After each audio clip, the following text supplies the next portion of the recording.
तो फ्रेंड्स, स्वागत है आपका हमारे यूट्यूब चैनल आनंद टैलेंट का स्टडी में।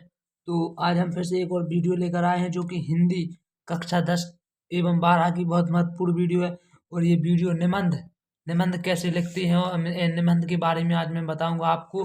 और निबंध की कहानी में बताऊंगा कि आपको कैसे लिखना है और किस प्रकार लिखना है। तो आज का वो जो निबंध है, निबंध किसका है? राष्ट्र प्रेम या स्वदेश प्रेम या देशभक्ति या हमारा भारत, उस हमारे भारत कह सकते हैं, या फिर देशभक्ति या सारे जहाँ से अच्छा हिंदुस्तान, हमारा स्वदेश प्रेम, देशभक्ति की महत्वता और हमारा भारतवर्ष।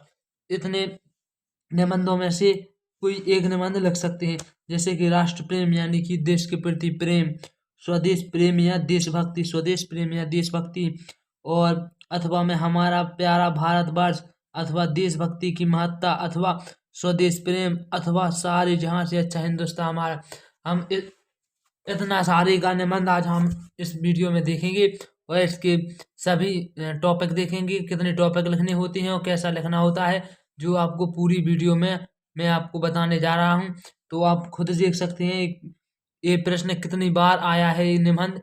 तो आप भी अंदाजा लगा सकते हैं कि निबंध कितना महत्वपूर्ण होगा। तो कृपया एंड तक बने रहिए और इस वीडियो को मिस मत कीजिए और अपने दोस्त को शेयर जरूर करिए। तो इसका निबंध देखते हैं, इसका निबंध कैसे लिखना है। इसका निबंध में आज केवल आपको समझाऊंगा, इस प्रकार समझाऊंगा कि आपको याद भी हो सकता है इसी वक्त। तो आप कॉपी कलम में भी लिखते जाना और मैं आपको इस निबंध के बारे में बता रहा हूँ। तो आप एंड तक बने रहिए वीडियो में। तो वीडियो को स्टार्ट करते हैं। सबसे पहले क्या लिखना है?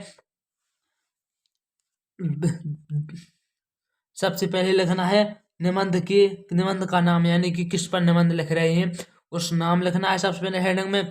फिर लिखना है क्या? रूपरेखा। फिर लिखना है रूपरेखा। रूपरेखा में क्या लिखना है मैं आपको बता रहा हूँ।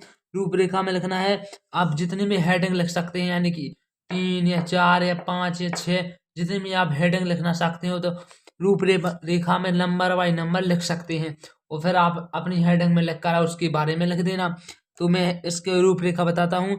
नंबर 1 प्रस्तावना, फिर नंबर 2 स्वदेश प्रेम का तात्पर्य और उसकी उपयोगिता, फिर नंबर 3 स्वदेश प्रेम का वास्तविक स्वरूप, नंबर 4 उपसंहार। मतलब कि इसमें केवल 4 ही टॉपिक यानी कि टॉपिक हैं। तो मैं इन 4 टॉपिकों के बारे में बताऊंगा, तो वीडियो में एंड तक बने रहिए। तो सबसे पहली है प्रस्तावना। तो प्रस्तावना को देखते हैं। जननी जन्म भूमिश्च स्वर्गादपि गायसी गरीयसी, अर्थात माता और जन्मभूमि की गरिमा स्वर्ग से भी बढ़कर है। जो धरती माँ है, अपना देश की माटी, वो जन्मभूमि से भी गरिमा स्वर्ग से भी बढ़कर है। जिस धरती की गोद में हम जन्मे हैं, जहाँ की धूल मिट्टी में खेलकर हम बड़े हुए हैं, जहाँ के अन्न जल और हवा से हमारे शरीर का पालन पोषण हुआ है, उसके प्रति हमारा लगाव होना स्वाभाविक ही है। एक पशु भी जिस स्थान पर रहता है उसके प्रति वफादार हो जाता है। फिर हम तो मनुष्य हैं, अपने देश और जाति के प्रति हमें प्रेम क्यों ना हो। यानी कि अपने बारे में लिखना है, अपने देश के बारे में, कि हमारा देश कैसा है और हमें कैसे रहना चाहिए। प्रस्तावना में हमको क्या लिखना है? केवल अपने बारे में, हम अपने देश के प्रति क्या कर सकते हैं, तो केवल ये लिखना है प्रस्तावना में। तो मैं इसको पूरी को पढ़कर मैं बता दूंगा। तो आप कुछ ना कुछ तो लिखित कर ही आएंगे, मैं गारंटी से कह सकता हूँ। और ये निबंध जरूर आएगा। तो वीडियो में एंड तक बने रहिए। तो हमसे प्रेम क्यों ना हो, सच्चा सुख तो उसी मनुष्य को प्राप्त होता है जिसके हृदय में स्वदेश प्रेम का सागर लहराया करता है।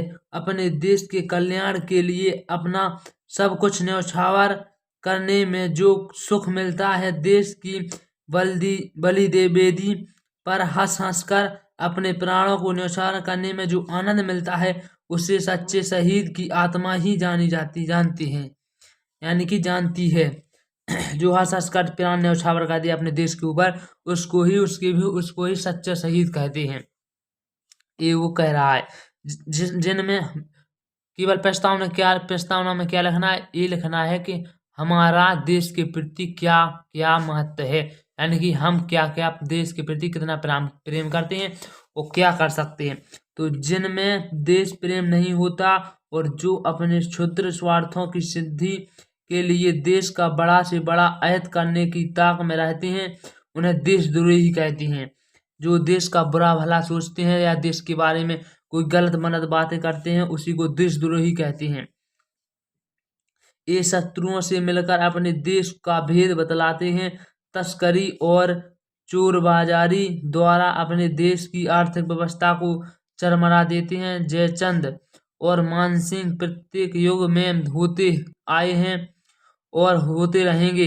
यानी कि जो मानसिंह और जयचंद है, ये बहुत गद्दार थे, यानी कि अपने ही देश के थे। वो अपने देश का खा रहे थे, अपने देश को बर्बाद कर रहे थे। तो ये जयचंद और मानसिंह, ये दोनों आदमी बहुत खराब थे। किंतु इससे निराश होने की कोई बात नहीं है। स्वदेश प्रेम की लहरें बराबर अबाध गति से बहती चली आ रही हैं, जिसमें स्वाभिमान और देश प्रेम, स्वदेश प्रेम नहीं होता। वह बिल्कुल ही पशु के समान है।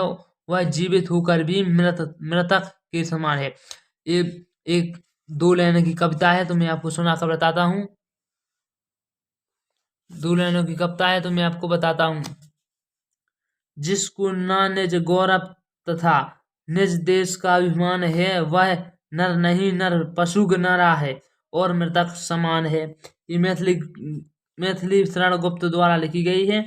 निज ना निज गौरव तथा निज देश का अभिमान है, वह नर नहीं नर पशुग्राह है और मृतक समान है। तो ये मैथिली शरण गुप्त द्वारा लिखी गई है।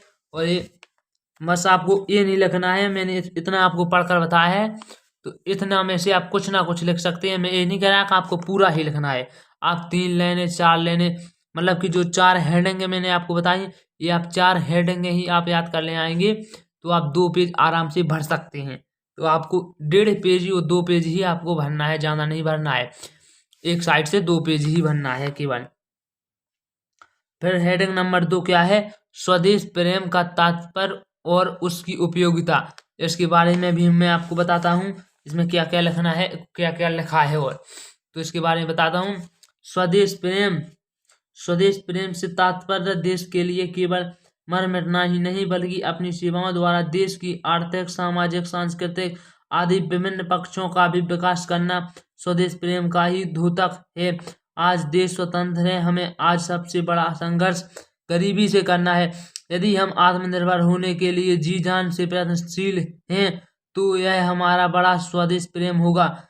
यह कोई आवश्यक नहीं है देश पर अपने प्राणों की बलि देकर ही स्वदेश प्रेम का प्रदर्शन किया जाए। ऐसा प्रत्येक काम जिससे प्रत्यक्ष और परोक्ष रूप से स्वदेश का हित होता है, स्वदेश प्रेम का द्योतक है। खेतों में काम करने वाले किसान, मिलों में कठोर परिश्रम करने वाले मजदूर, सीमा पर शत्रु से संघर्ष करने वाले सैनिकों की अपेक्षा कम स्वदेश प्रेम नहीं रखते। हाँ, दोनों के कार्य क्षेत्र भिन्न भिन्न, मतलब कि अलग अलग अवश्य हैं, किंतु उद्देश्य सबका एक ही है। एक साहित्यकार अपनी साहित्य करने वाले, खेतों में काम करने वाले किसान, मिलों में कठोर परिश्रम करने वाले मजदूर, सीमा पर शत्रु से संघर्ष करने वाले सैनिकों की अपेक्षा कम स्वदेश प्रेम नहीं रखते। हाँ, दोनों के कार्य क्षेत्र भिन्न भिन्न, यानी कि अलग अलग अवश्य हैं, किंतु उद्देश्य सबका एक ही है। एक साहित्यकार अपनी साहित्य सर्जना से स्वदेश प्रेम की लहर स्वदेश प्रेम की लहर पैदा करना है, जिसे एक सैनिक सीमा पर अपने त्याग और बलिदान को मूर्त रूप देकर, यानी कि स्वदेश प्रेम का तात्पर्य और उसकी उपयोगिता, मतलब कि हमें देश के प्रति क्या करना चाहिए, हमारा देश कैसा है, हमारे देश के लोग कैसे हैं, तो हमें क्या करना चाहिए। ये स्वदेश प्रेम और तात्पर्य, उसकी उपयोगिता, ये आपको उस पर लिखना है। और हेडिंग नंबर 3 देखते हैं क्या कर रही है। तो हेडिंग नंबर 3 को देखते हैं। फिर आएगी प्रस्तावना, उपसंहार। तो उपसंहार को मैं आपको बताता हूँ कि क्या क्या लिखना है। स्वदेश प्रेम का वास्तविक रूप, यानी कि स्वदेश प्रेम अपने देश के प्रति प्रेम का वास्तविक रूप, हम कैसा प्रेम करते हैं अपने देश से। तो स्वदेश प्रेम हमें स्व के सीमित क्षेत्र में ऊपर उठाता है तथा जनहित एवं लोकहित का एक व्यापक क्षेत्र प्रदान करता है। वह हमें त्याग और बलिदान का पाठ पढ़ाता है। मानवीय हितों की ओर सोचने को बाध्य करता है। देश की सुरक्षा के साथ साथ वहाँ की सामाजिक एवं सांस्कृतिक सुरक्षा की ओर भी ध्यान देता है। परस्पर प्रेम, सद्भावना एवं सौहार्दपूर्ण जीवन जीने के लिए प्रेरित करता है। धार्मिक एवं सांप्रदायिक संकीर्णताओं से ऊपर उठाकर व्यक्ति में राष्ट्रीय चेतना भरता है। ये तीसरी हेडिंग हो गई। क्या है? स्वदेश प्रेम का वास्तविक अपना देश कैसा है और कैसा नहीं है और कैसा होना चाहिए, ये सब बताया गया है। नंबर 4, उपसंहार। अब उपसंहार यानी कि आखिरी हेडिंग में क्या लिखा है मैं आपको बताता हूँ। आज हमारा देश स्वतंत्र है। सदियों की गुलामी के पश्चात हमें स्वतंत्रता मिली है, यानी कि अंग्रेज थे वो सदियों से हमें गुलाम बनाए रखे हैं और 1947 15 अगस्त 1947 में हमें आज़ादी मिली है। तभी से हम लोग आज़ादी से जी रहे हैं, मिली है। इस स्वतंत्रता से हमारा दायित्व भी बढ़ जाता है। हमें इस स्वतंत्रता को केवल अक्षुण्ण ही नहीं रखना है बल्कि आने वाली पीढ़ियों के लिए इस स्वतंत्रता को सुख और समृद्धि का स्रोत बनाना है। यह तभी संभव हो सकता है जबकि देश के प्रत्येक नागरिक में स्वदेश प्रेम की भावना भरी जाए, जो जिस क्षेत्र में हो, जिस कार्य में लगा हो, अपने व्यक्तिगत स्वार्थ की सीमा से ऊपर उठकर देश हित चिंतन में लग जाए, उसे देश का सर्वतोमुखी विकास होते देर नहीं लगेगी। यह तभी संभव है जब हम देश प्रेम महत्व को स्वीकार करें।